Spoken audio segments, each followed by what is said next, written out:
Revelations on Mr. Baiwu's Wubism, his supporters are active, but in vain. It's easy to find scapegoats, especially when you're in denial about your own reality. And the one we want to pillory through threats of death or physical harm is your servant, Chris Yapi, who only repeated the information published by several international media, notably the Financial Times, concerning Mr. Baiwu. This case concerns his ex-Romanian housekeeper whose lawyer revealed in a public statement that Mr. T.M.'s partner, a man with whom he lived, had verbally attacked her with disconcerting aggression in their home in Switzerland. Once again, I repeat, it is not me who is at the origin of this information, which is disturbing at the highest summit of his party, with its president at its head. Why are Mr. Baiwu's supporters not attacking the lawyer of his Romanian employee, Ms. Elena Ionescu? However, the facts are simple. The lawyer for his ex-housekeeper revealed that Mr. Baiwu and his companion verbally attacked the latter in their residence in Switzerland. I didn't make this story up, it came from a public source. Mr. Baiwu's Wubism is known to everyone in his party. Did he really think it would go unnoticed? As for getting rid of myself, I'm having a hard time.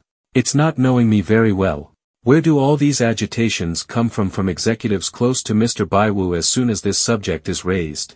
Or are they not proud of what he is? Is Mr. Baiwu not proud of what he does between four walls? Or is it talking about it that causes him to break out in hives? Let's say it bluntly, very precise information reaches me and the quintessence of it is held by RHDP executives.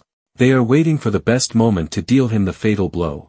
We are only at the beginning of what should not be considered as relentlessness, but rather as the revelation of the dark side of a man who claims to be sanctified when he is the polar opposite of what he is saying. He knows it. Those close to him know it. His party knows it. Everyone knows what he really is, but no one dares to talk about it. Wubia is not good. Imagine for a single moment that a man of this caliber could preside over the destiny of Côte d'Ivoire.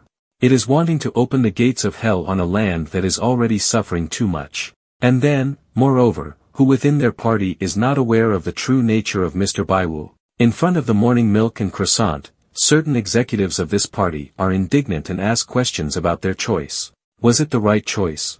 Did he deserve to overturn all democratic codes to put him at the head of this septuagenarian party?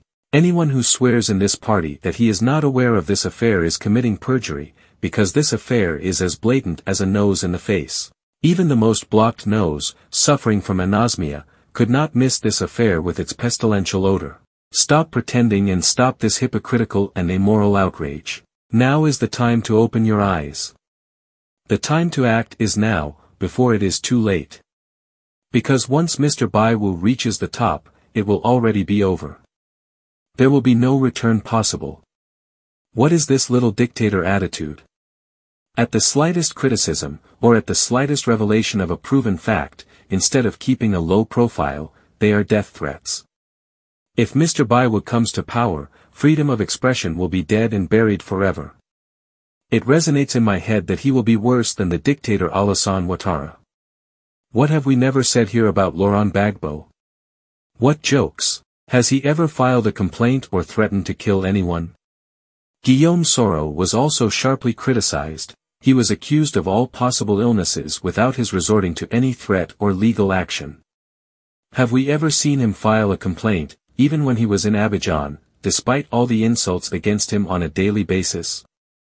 As soon as we talk about Mr. Baiwu, there are threats of being sent to hell. Such a man at the head of this country. It would be chaos. Hell. A reign of terror. Freedom of expression. Dead. Crushed under the yoke of threats. No one could speak without fearing for their life. I also understand his association with Charles Blaguda, the license cheat, with whom he is now great friends. These are individuals who call themselves statesmen, but who, at the slightest peccadillo or revelation, hide behind threats or whine to Alassane Ouattara's political police. In any case, it was not me who sent Mr. Baiwu to do Wubia.